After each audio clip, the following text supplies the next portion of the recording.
Hey guys, welcome back to not the Live Your Style channel anymore, but the Kin Woven Home channel.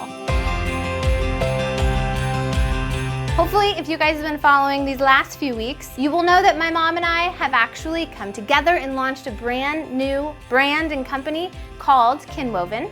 And this channel specifically used to be called the Live Your Style channel. We are now the Kin Woven Home. We're gonna be covering all projects that happen in my home, in my mom's home, which includes Christmas videos. Just like my channel name is changing, my mom's channel name, which was Robeson Design, is now changing to Kin Woven. We are actually gonna be showing you guys a really awesome behind the scenes look of how we're developing the business, how we're launching new products. Also, client reveal projects. We're gonna be doing some of your guys' homes over the next couple of months. If you're not subscribed to her channel, you're gonna wanna click below and go check that out. So in this new series, starting today, we're gonna be doing some Christmas videos, and this specific video is actually gonna show you guys both my tree and my mom's tree this year. And we have so much to cover, and I'm just so excited. Okay, let's hop on over to my mom's house. She's gonna fill you guys in on what we're gonna be doing today and what our plan is for our trees.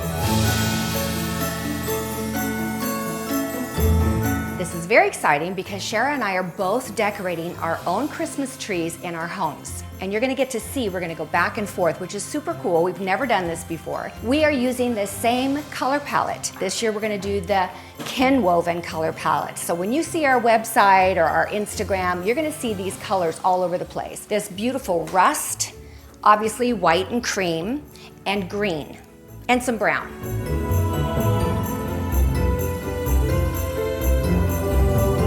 Sharrah and I share the same principles on how to decorate a Christmas tree. However, the application is going to look completely different. Why? Because she has her style and I have mine. And that's what's fun about Kin Woven, the kin in us and how we weave our lives together. And hopefully you guys will pick up a ton of tips. They're going to make it fun for you and you're going to learn a lot. Shall we get started? Let's do it. You guys know we've done a lot of tree decorating videos over the past few years. High five. We are gonna skip the first few steps, fluffing the branches, doing your ribbons, things like the tree topper and adding extra lights. We wanted to kind of keep this video going. We didn't want it to be 40 minutes long, and we wanted to get to the good stuff. But if you wanna get the full download of how to decorate your tree from start to finish, go check out the design sessions. You're not gonna wanna miss it if you haven't seen those episodes yet. So when it comes to picks, as my mom said, our colors are gonna be the Kin Woven colors for our trees. My take on it is gonna be a little bit more organic, and the way that we're gonna really achieve that is through the picks that we're using. My tree, starting as a green tree, I'm gonna be using some picks that have a little bit more flockage or some kind of fake snow elements to it. I have some plain green Christmas tree that if I have a really blatant big hole where you can see the center of my tree, I'll kind of put this in there just to disguise it a little bit. I'm gonna use things like these natural, what are these called, cameraman? Dogtails. Dogtails? Ooh. We need to find a better name for these. Yellow cotton fireflies. I don't know. Mixed with something like this and something like this branch, you wanna start with maybe 5 or 6 different types of picks and kind of see where it gets you. Thank you, James, for calling. So my question is, what's the difference between a spray and a pick? They're pretty much the same thing. Ha! Seriously? It is a term that is used either way is what you're saying. Yes. Awesome. Get back to selling Christmas stuff. Okay. Okay. Bye. Bye-bye. He's so sweet. Okay. So here is an example of a hole. You can see the center spine of the tree, and we want to fill it up. I'm gonna stick this guy in, and I'm gonna open it up a little bit. I'll layer this guy in there, kind of move him around. Maybe I'll even do a third. And now I have this really cool, intricate pine cone scenario that really does mimic the combo that I have up here. Honestly, the key to a good Christmas tree is it's not really ever done. You put it all in, you move it around, and then the sun goes down, and then all of a sudden you see areas that you missed or that you should have filled in. You play with it a little, you move things around, and you just keep doing that for about a week, and then it'll be perfect and you'll love it. So don't put a lot of pressure on yourself, just enjoy it, and probably turn on some Christmas music and light a candle. Yeah.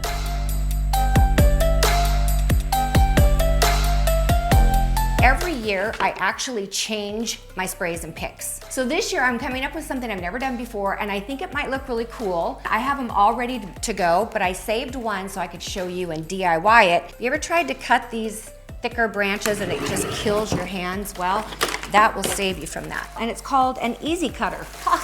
Who'd have thought? So what I do is I undo them and then I just bend it a little bit to try to give it a little bit of a, natural growing kind of feel.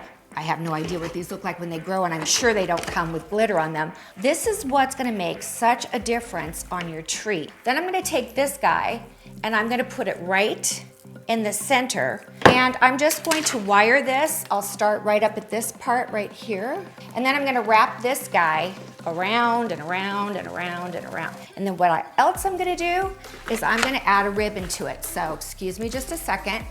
So I don't want to necessarily use the boring picks in the front of my tree. So what I'm gonna do is put this guy that's a little bit more boring, I'm gonna put him on the back of the tree. So he's gonna fill in the tree and close that light gap, but he's not gonna take up any important real estate for a prettier branch in the front. All right, now I have a bow in here and I can sort of fold it in and out and amongst the branch. What do you think?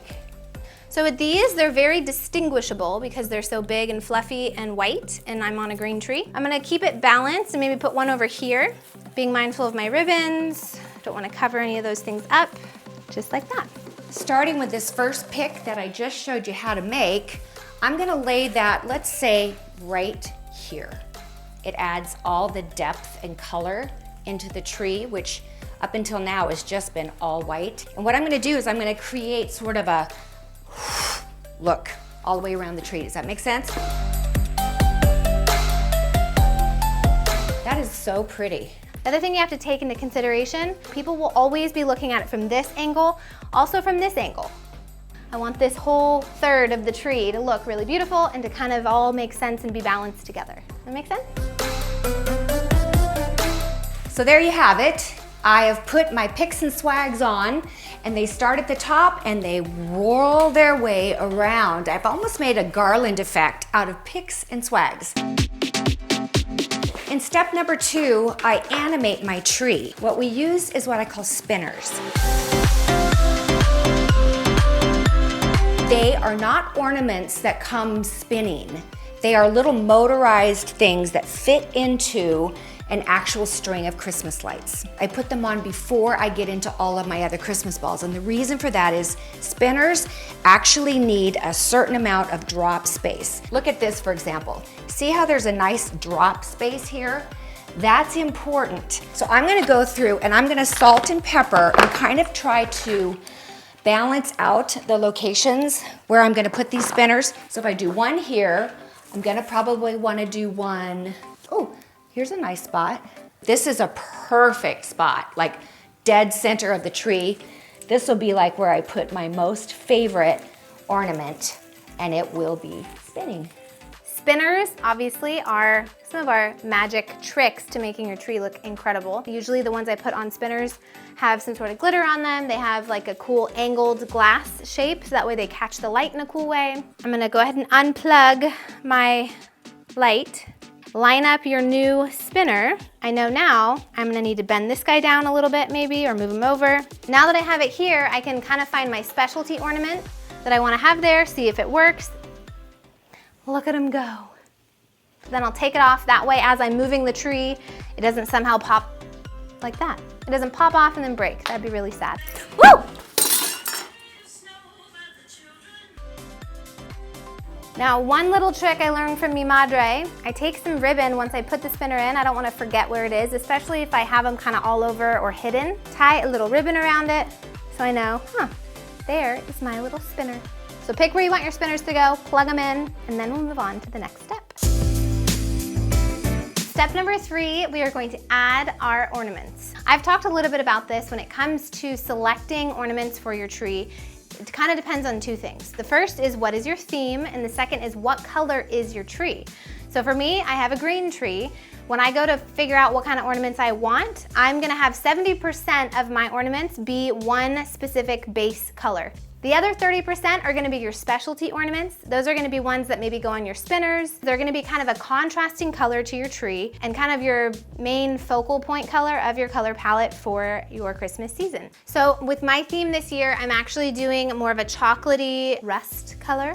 mixed with the lighter wheat color, and then also some clear. You really want to use ornaments like this or bigger and hide those on the inside spine of the tree to fill any other open holes that you may have in your tree. These guys are really going to stay on the outside of my tree because they are smaller. They'll get lost if I put them too deep inside. Set your specialty ornaments aside, add all your basics, and then we'll return back to these in a minute. At this point, I began to put my colored balls and baubles and ornaments on the tree. As the tree goes down further like this, it's harder to move your tree or your ladder into the tree to reach the top without breaking something down here. My normal way of doing things is I tend to put smaller balls at the top. Why? Because it's smaller space available and it just makes sense architecturally. Bigger balls on the bottom, medium, smaller, and tiny on the top. Make sense? Okay, now I have my balls on. I put my spinners. Do you see these little guys spinning? Here's what I need to do. I want to finish my picks and sprays, which was one of the first steps, but my picks and sprays are going to have these bows in them. I knew that they'd get in the way of me putting my balls in the tree, so I put the balls on first. Now I'm going to go back and finish this by adding the bows and maybe some ribbons that connect them. Step number 4, it's time to add the icicles. And you guys have probably seen me do this on a lot of my trees, and I usually use clear. But look at this. I should wear these as earrings, right? Last year at the after Christmas sale, I bought these at Restoration Hardware, and they're the color. They're the kin woven color. Hello.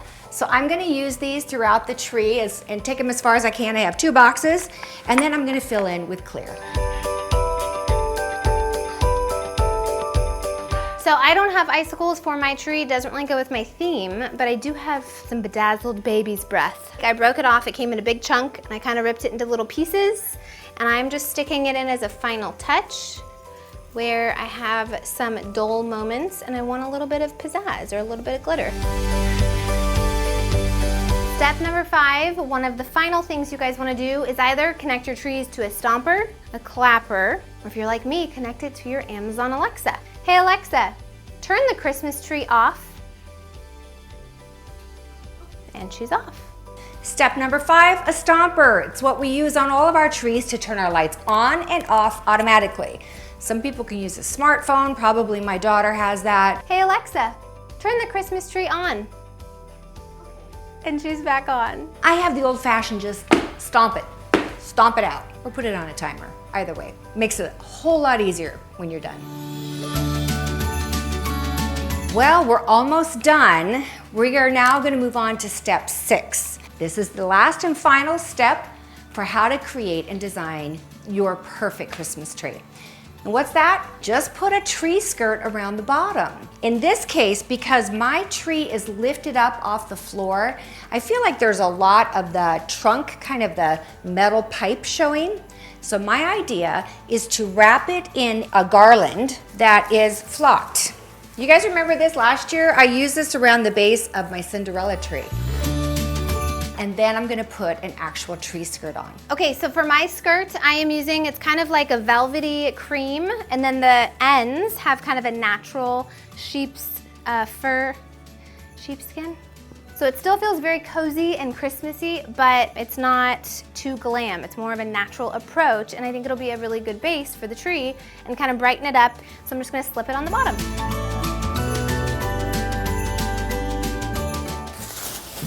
Okay, so here's the deal. Tree skirts can look kind of sad sometimes. So I go and get some tissue paper. Doesn't matter what color you get, just get some tissue paper. And then kind of open it up, crumple it up, and give your tree skirt some oomph.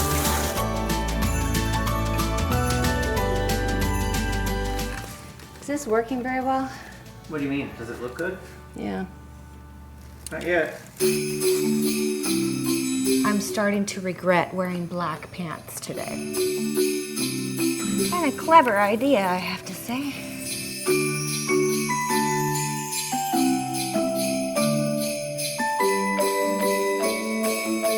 Okay, there we have it. She's got her skirt on, and there's still lots of room under there to actually put presents under the tree.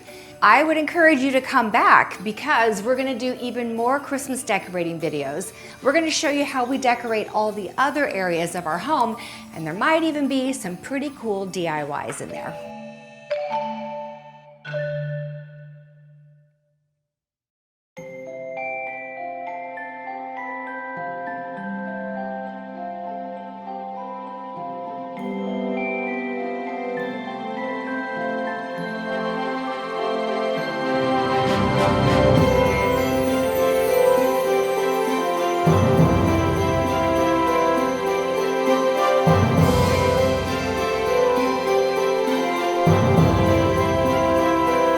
And that, ladies and gentlemen, is how you decorate a kin-woven tree.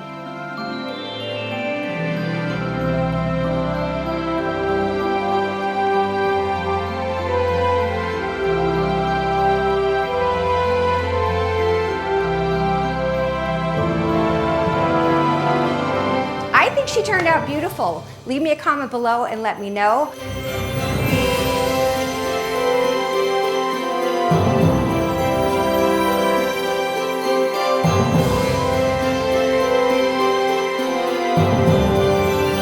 Good luck, you guys, in decorating your Christmas trees. And remember, when you come back, we will have more videos on other places in your house to decorate for Christmas. And we might even do a beautiful home tour. All right. God bless you guys. Love you. Bye-bye.